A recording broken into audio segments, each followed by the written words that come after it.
niggas stop caring so much. You niggas care too much, bro. That's why you ain't close to the bag, nigga. I've been on this shit, you feel me? Big bag. Glad big bag.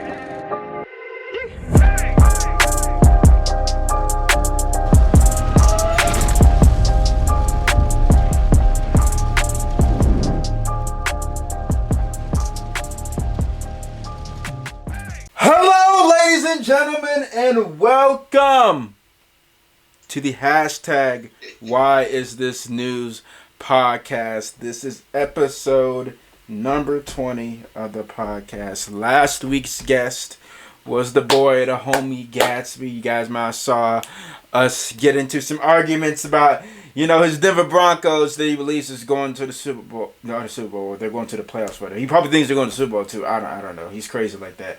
But today, ladies and gentlemen, we have another special guest on the podcast. This is a friend. This is the homie. This is an artist that I big up all the time on my social medias and stuff like that. That is the boy. T-Griff is in the building, man. Say what's up to the people. Yo, what's up? This is your boy T-Griff, sponsored by Peach Crown. I wish.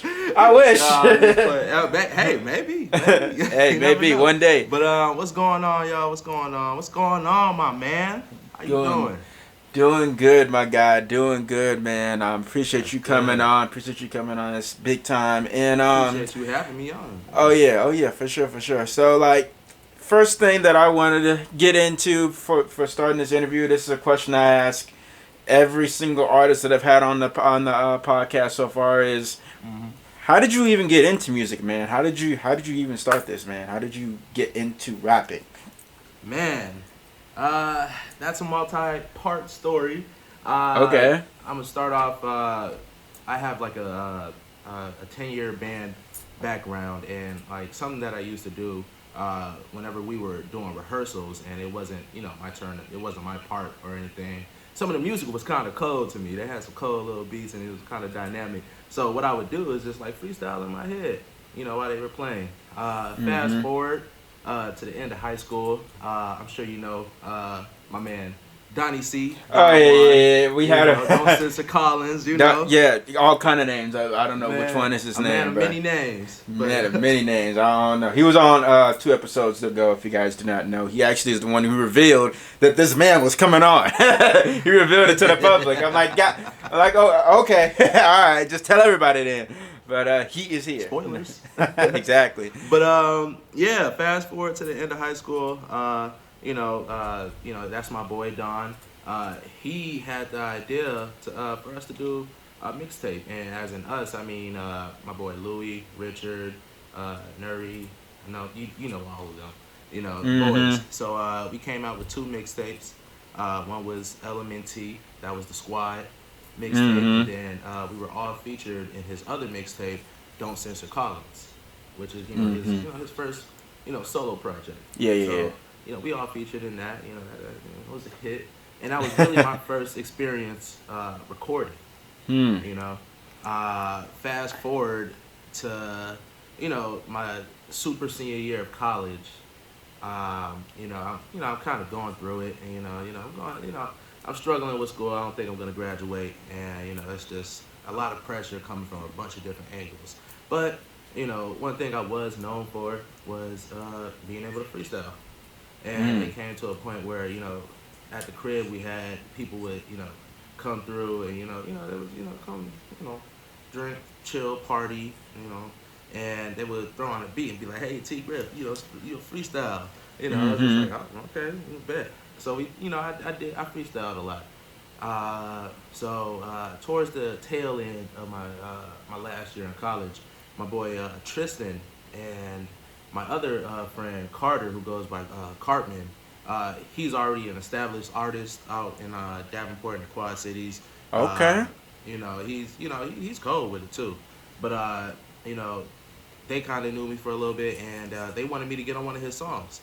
The song was produced by Tristan, who went on to produce a lot of my my first singles and records and all that.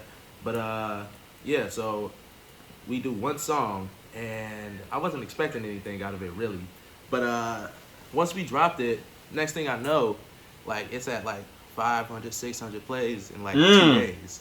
And it's just, like, everybody around the campus, you know, they were bumping it. You know, people would walk up to me, would be like, "Hey, T-Griff, you know, that was a dope, you know, song, you know, I like your part, you know." Yeah. You know, it got around and stuff, and then fast forward, I did like a few more songs, and next thing I knew, I had a show. Damn. You know, I had a show at this bar called Gabe's in Iowa City, and you know, it's right by University of Iowa and everything. Nice little busing college town and all that. But yeah, so we had our first show. We actually had like 2 shows before I ended up miraculously graduating. Hey, congrats. You know, and you know, that's when I started, you know, January of 2019, after I graduated. You know, that's when I started, you know, taking music seriously. Oh, you know, okay. That's when I started really going to the studio by myself and, you know, actually starting to, you know, make moves on my own without relying on other people. And, you know, that's the rest is history. You know, I've done like 11 shows total so far. That's a decent amount of shows. Last Friday. Yeah, I seen that on his Snap story and stuff like that. Like, yeah, this man, even throughout all the corona, we still getting it in, man. We getting it in. Social distancing. Everybody had a mask on. Oh, hey, good, good, because bro, this shit is real. Don't let anyone think that this shit is real, bro. Yes, it was. It is. It is. So, you said that you, I think you said a little bit earlier that you grew up in Homewood, or actually the same place. Well, not grew up, but you lived in Homewood over time and stuff like that. You was in there, moved there, I think you said 6th grade, is what you said? Yeah, 6th grade. So I was born in Rogers Park, and then we moved to Blue Island, where I was there until middle school. And then I spent middle school and high school out in Homewood. So, you know, yeah, half. You know, yeah. How was life growing up, man? Like, how was the lifestyle? What was it like growing up in different areas? Life growing up, you know what? I can't complain. You know, we weren't rich, but we weren't hurting for nothing. And you know, my mom, she's a police officer. She kept me out of trouble. You know, she would punch me in the chest if I did anything. But it built character, and you know what? It taught me how to be, you know, the man I am today. You know, I kind of think before I act for the most part. So, you know, I stay out of trouble, and you know, it led me to being able to get a degree and graduate. You know, so you know, I can't complain. Hey. You know, we was out in Blue Island. It wasn't too rough out there. You know, it had the little Latino gangs, but you know, they weren't really getting it busting back then, like they probably are now. But you know, it was a quiet little lifestyle. Okay. You know, get my little stuff here and there. You know. Okay. All right. So let's talk about some like your music, like some of your influences, like who are the artists that influence you, that make help you, like that influence? Crown Royal. Sponsored by Crown Royal. You know it. But who are some artists that really, really influence the kind of music that you make right now? Like, who are those artists, man?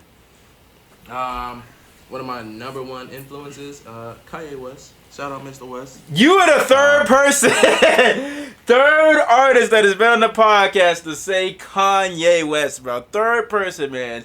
Man, he has such a reach. It's a Chicago. I'm from Chicago too. You know. I couldn't help but listen to his music. You know, he was a. You know, I still consider him a genius. Although you know he's been tweaking around. You know, screws are out a little bit right now. You know, it's not gonna downplay what he's done though. You know. Yeah. You know, his sound. You know, helped me. You know, it got me through. You know, school and everything, because that was. You know, I listened to that for everything. You know, turning up, you know, getting ready for, you know, sports events or whatever. You know, walking to school. You know, I was driving to school with my mom. She was playing Drunken Hot Girls. You know, I remember that. We both liked that song. But, yeah. Another one, I would say, Kyle. Kyle, He's, okay. He's a California rapper from LA. Mm-hmm. My style is kind of, similar to his, and it's like, kind of like always cheerful, bouncy, upbeat music, but it kind of has like a little dark undertone. So it has, it's like, it's wavy. Mm-hmm. It's like happy when you look at it at the surface, but if you read into it, it's kind of like, oh yeah, it's kind of dark. But that's really a sound that I grew to love because his music was helping me get through a lot of stuff when I was in my tail end college, and that sound it got me through a lot of things. Yeah. But let's see who else. G Herbo. Oh yeah, Herbo. That's a good shout. Herbo is man. Even though people be complaining about he rapping off beat, I be like, man, look. You gotta just have the right ears. Yeah, exactly. You gotta have the right ears for it. That's all it is. Yep. I mean, his sound. I grew up listening to a lot of G Herbo, like in high school. Man, that's one of the artists. Not G Herbo, Lil Herb. Oh yeah, he was Little Herb before, but for the people that are new, artists right there. But let's see here. Who else? J. Cole. J. Cole. That's a good one. That's one of my top artists as well. But as far as artists that influenced me and kind of encouraged me, those are the ones. I also want to mention one very important one who is Juice WRLD. Oh yeah, R.I.P. man. Yeah, R.I.P. We went to the same high school and everything. I was a senior when he was a sophomore. We were both in band, so we weren't really super close, but it was a band thing. We the whole band was like a family. We did a lot of things outside of school. I'm in touch with a lot of band people, but we were cordial. We always said what up in the hallway and stuff like that. When I came back from school one year, I saw he was on YouTube, and one of his songs was Lucid Dreams. Yeah. It was like 81 million views. I'm just like, what? Like, dang. I didn't even know like he was blowing up like that. It's just like that's it kind of encouraged me. That was something. I was just like I'm around all these people, these people that can make a difference in in their lives, and these people that have done amazing things. So it's just like, why don't I? Why can't I do that? Yeah. Why don't I try and step out my box and try and change my life and change other people's lives as well. Hey, that's big time. That's big time. Yeah. So like, I now that when you said that, Kyle, I kind of see it now, because I was like, when you first said Kyle, I was like, that's an interesting artist that you point out that is a major influence in your music. But then I listen to your music, it's like, yeah, that makes sense. That makes perfect sense that he's a big influence on your music, man. Yeah, his album Smile, like that is one of my favorite albums of all time. I could bump that whenever I want to. Whenever I'm feeling down, I actually listen to it. So shout out Kyle. Hey. Do a song with you. Hey. Now, speaking of that, who are some artists other than the ones that you said like that have influenced you that you think like you would love to work with in the future, man, that you may think that's possibly reachable in your career, man? Like who do you want to work with, man? J. Cole. Okay. First and foremost, J. Cole, all of Dreamville, all of them. Dreamville is talented. Honestly, Dreamville, bro. Dreamville, that would be one of my dreams. But no pun intended. But all of those artists. Lil Wayne. Man, Lil Wayne. I probably should have mentioned him and one of the artists as one of the artists that that influenced me, cause he's cold with the metaphors and everything like that, and I kind of get my metaphor game from him. A lot of my music has like a lot of crazy ass similes and metaphors. Good with vocabulary. But, I definitely want to do a song with Lil Wayne, Future, and of course Hendrix. Little Baby is on fire right now, bro. He's probably the hottest artist right now, bro. Like, Man, he has been you know, putting out. I've been bumping We Paid for you know a minute. You know, Yeah. nonstop. Yeah. That's been my song. Him and 42 Doug. You know, they did their thing. So throughout this music time, you've been doing. How long have you been doing music now? Seriously, for it? Because you said a little bit, but like you didn't say like how long you've been doing seriously. I really consider like the first time I took it serious was January 2019. Like after I graduated, you know, I was on my mom took me on a graduation trip to Las Vegas. And what I did, I went out to a studio that was out there. Hey, that's awesome. And I recorded like, you know, one of my it's actually one of my more popular earlier songs, a song called Too Cold. And I recorded that. And you know, it's just, you know, after that it was just, you know, history. I started going to the studio on my own, you know, booking my own sessions, and you know, I just started writing a lot. You know, writing so much. So I'd say January 2019. Okay. So like, I know, like, so like you said, you've been doing this since January 2019. You've been taking it serious. So like, throughout that time, has there been any industry bullshit or anything like that that you've had to deal with over time that you maybe would like to share with the people or give us insight of just, I mean, an artist that's newly in the game, but there's still like there's some stuff you got to navigate through, obviously. Oh, definitely. You know, one of the main things that I've noticed is just like it's a lot of opportunists, and they want to take advantage of artists who are, you know, very optimistic, and they don't have too much knowledge of the music industry, and it's just like, oh yeah, this guy, he's trying to, you know, obviously you gotta, you know, you kind of gotta do your research too, you know, just, you know, you can't just jump blindly into it, but you know, some people are just, you know, they don't, you know, they just get a message from somebody that sounds official, and they just roll with it. But yeah, I've dealt with a lot of that. You know, janky, you know, marketing and stuff like that, because, you know, it's, you know, music is, you know, the music industry is, you know, like 75% marketing. And, Yeah. big Facts. That's a huge part in it. And, you know, I've kind of ran into some fluky, like, you know, playlist placements, and, you know, stuff like that. You know, that's kind of what I've dealt with so far. I haven't dealt with, you know, any contract issues or, you know, production splits or, you know, any shit like that, because, you know, it's still, you know, I'm still coming up. You know, I'm still, Yeah. You know, I'm still working my way around. But, you know, I'm expecting to have to deal with some. Oh, you know, yeah. So, you know, I'm always on my toes. Yeah, big time. Stay on your toes, man. Pay attention to the bullshit that be happening, and so like, I mean, like, what's some of the marketing things that you've tried to do, man, to try to get your music more out there to try and gain more traction, man? Because like you said, 75% of this music shit is marketing. So like, what's some things that you've been doing to try and get yourself out there, man?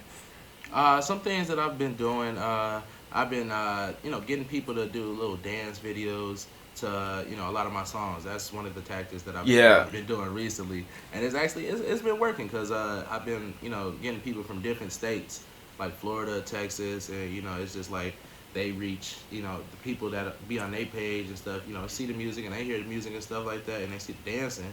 You know, obviously that, you know, that increases it. It's just like, you know, I've been getting a flow of you know, followers and fans from that. And then also something else that I've been doing, I've been, you know, this is something that I've been doing from the start. Just like posting, like, you know, snippets of like my concerts and all the shows that I've had, and, you know, kind of just showing the people like, hey, I'm really about this. You know, I'm doing this. You know, I'm not like most other artists that, you know, just be, you know, dropping songs here and there. You know, I actually, you know, do shows, got people cheering, you know, chanting my name and stuff like that. So that's another thing that I do. You know, I post, you know, show videos, you know, often and stuff like that. You know, That's just to pretty kind of, cool. you know, make myself stand out, you know? Yeah. Yeah, that's pretty cool. That's pretty cool, man. I like I said, I've been peeping all that stuff, man. It looks pretty lit, man. I mean, to have people. Appreciate I mean, it. like I can't even imagine that feeling of like a bunch of people just screaming my name on the stage, just going crazy. Like that's a different kind of feeling. It got to be, isn't it? Man, it's I can't even explain it honestly. It's just like, when it happened, my heart skipped a beat because I didn't think, coming from just making a song to relieve stress, to hear. It's just like it really gives me faith and hope that I can really make it. Yeah. I have a chance. Because it's I got the talent. Mm-hmm. I'm still working on my sound, but from what I've been told, I sound like a lot of industry people. I sound good, but I'm still trying to refine it. But it's just that it's certain other aspects like it's a certain luck factor, getting the right person to hear me and stuff like that. Mm-hmm. But I'm also prepared to just do the grind. Just build my my fan base. A couple people at a time. Okay.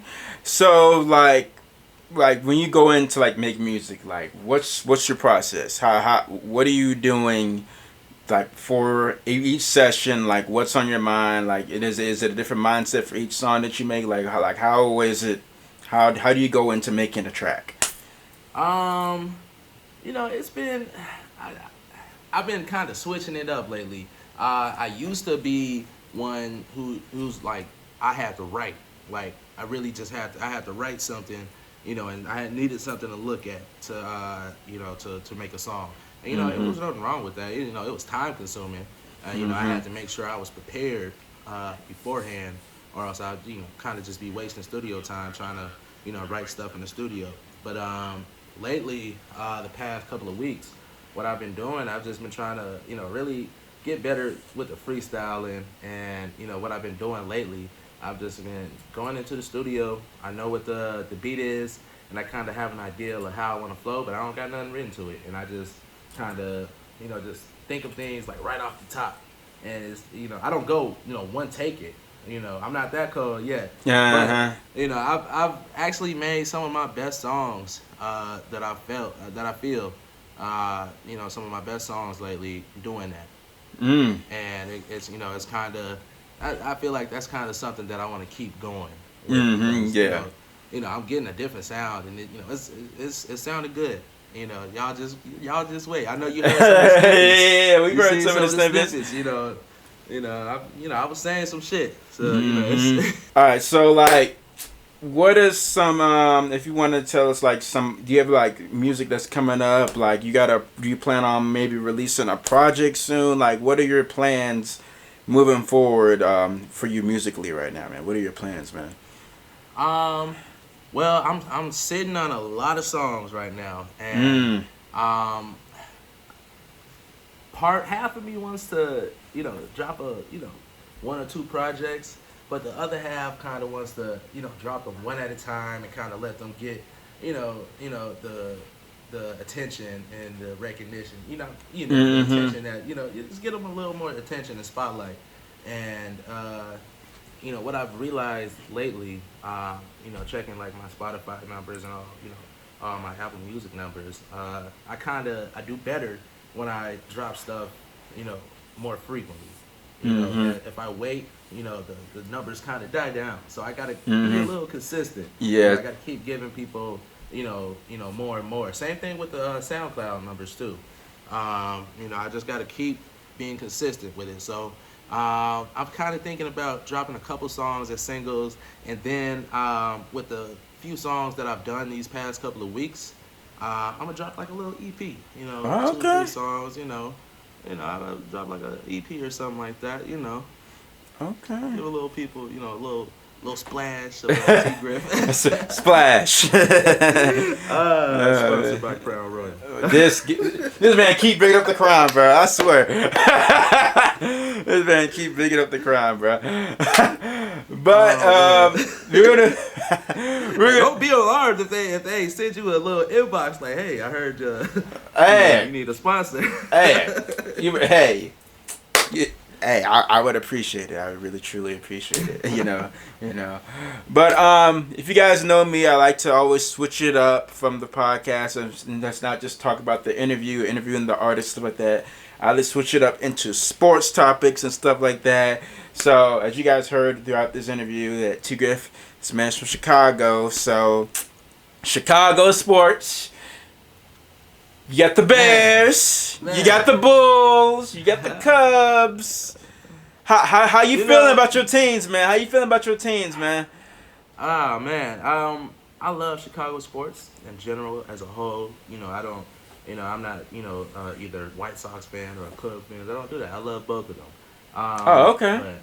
But it's like it's a love-hate relationship. And it's like they get there, but they just don't do it, and then they just kind of go downhill for a little bit before they come back up. Speaking of Bulls and partially the Bears, but partially. Bulls. Okay, you guys, from this point forward of the video, you guys are going to be seeing the Skype footage that I have of T-Griff for this interview. His phone camera died and stuff like that, so I can't get that footage for you guys anymore. So you guys are going to get the Skype footage. It is lagging a decent amount, but this is the best I can do. I hope you guys enjoy. Just almost listen to it like it's an audio podcast, kind of like that, basically. I've just been very disappointed with the Bulls lately. I don't know what they're doing. This is not. It's not the Knicks, though. That's all I can tell you. At least y'all not the Knicks. Yeah, but I mean, it's from where we were, like just I want to say 4 or 5 years ago, 5, 6 years ago, maybe. Mm-hmm. To where we are now, it's kind of, I thought, we were gonna go, up. We kind of just really lowered our standards, but I mean, you never know what's gonna happen. Anything can happen. As far as the Bears, I love them and I hate them. It's damn. They, I love Trubisky. I really think we would have did a lot better if we, drafted one of the other 2 quarterbacks that are, doing really good. But, yeah. Passed up on that boy Mahomes, man. Deshaun Watson too. Oh yeah, man. Look. Man, it's but Trubisky he broke the franchise record for touchdowns in the game for the Bears, and that really sparked a huge beam of light in my soul, and I was just like, this is the star child. But as the years went on, the excuse that I kept using for him, like he came into the league inexperienced, he didn't even start a full college season, he didn't even play a full NFL season before he started. It's just like it's kind of dying out now. Yeah, like, you've been starting in the league long enough, dude. It's time to it's time to really pick it up. You got all the weapons around you. You can kind of put some of it on, on Nagy. It's just. I didn't mean to depress you, man. I didn't mean to depress you. My bad. You good. It's just like I really wanted that Super Bowl. 2006. That was. Oh that was the last chance, and we had another chance, but man, I already know what you're talking. I already know what you're talking about, bro. I had to meme y'all. I had to meme y'all for that one. On my sports channel. I had to meme y'all for that one. So, like, you always talk about the Bulls, man, and I'm just sorry for you. I'm sorry for you. But whatever. I mean, you talk about the Bears as well with the kicker, man, like, and all the kicking issues you guys have had, like. And you know what?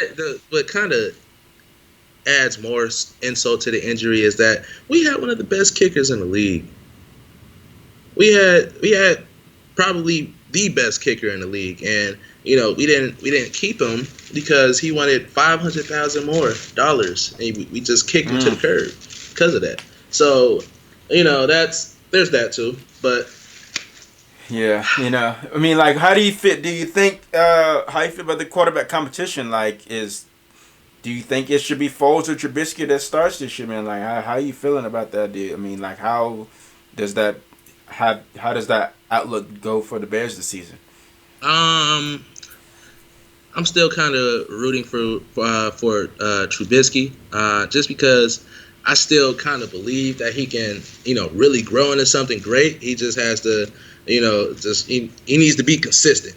Nick Foles, he's tried and tested. He's had his star moments, and he's had his fluky moments as well. But I feel like I don't know. I feel I want to take the younger, more, guy with more pep in his step. I feel like if we're gonna go with a quarterback and stick with him, I feel like we need to actually stick with him and actually work with him. So but yeah.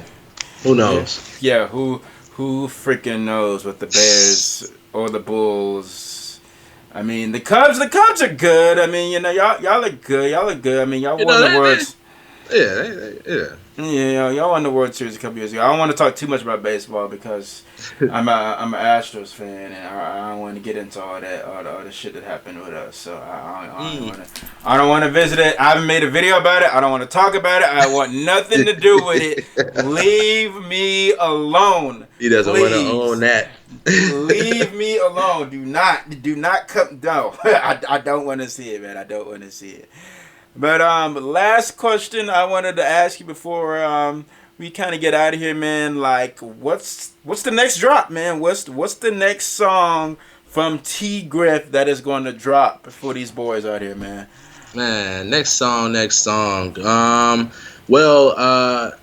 I said earlier, I did a show this past Friday, and I actually performed an unreleased song that I made like two weeks ago. I performed an unreleased song, and I used the audience to kind of gauge on whether or not I wanted to drop it. So I just flat out asked, "Hey, you guys want me to drop this?" And I got a little standing ovation. People cheered, and I asked them again, "You guys want me to drop this for real?" And they was like, "Yeah, drop that, mama." So I still have to drop that. I was supposed to drop that this weekend, but oh man, I've been lollygagging, and I still got to make the cover art and everything. So it's gonna drop though, and it's a banger. I have heard this snippet, y'all. It's a banger. Trust me, it's good. I posted it on Twitter, and it got a lot of good reviews. So. Hey, that's big time, man. But that is going to do it, ladies and gentlemen, for episode 20 of the hashtag Why Is This News podcast. I appreciate you. Sponsored by Crown. Hey. Sponsored by Crown. We gonna get that Crown. Hey, we gonna get that one day. But I appreciate you coming on, man, doing this interview with me, man. I see the talent in you, man. Like, you're really, really good at what you do, man. And it's nothing but the sky's the limit. For how far you can go, my guy. The sky is the limit. But I appreciate it, man. I appreciate it. I appreciate you having me on the show. Really sticking with me, through this musical journey. Mm-hmm. I really appreciate that, man. Yeah, no problem, man. That is gonna do it for episode 20 of this podcast. Next week's guest, ladies and gentlemen, is the one, the only Samad Savage will be on next week for you guys. He posted me on his Instagram page out of nowhere. Me reacted to his song or whatever, and I got in contact with him, and he's gonna come on, man. So I hope you guys are looking forward to that one, man. Me and T-Griff are out. Peace. Open up your heart to me, I act like I don't see you. Tell me that you love me forever, I don't believe that. It's crazy, having wild thoughts inside my head, been thinking lately about the reason why I'm here, like why the hell you make me. Been feeling like a waste of space, that's why I gotta make. Trying to fight off these demons inside my head, I cannot take. It's an angel and a devil on my shoulder. One tells me to be better and get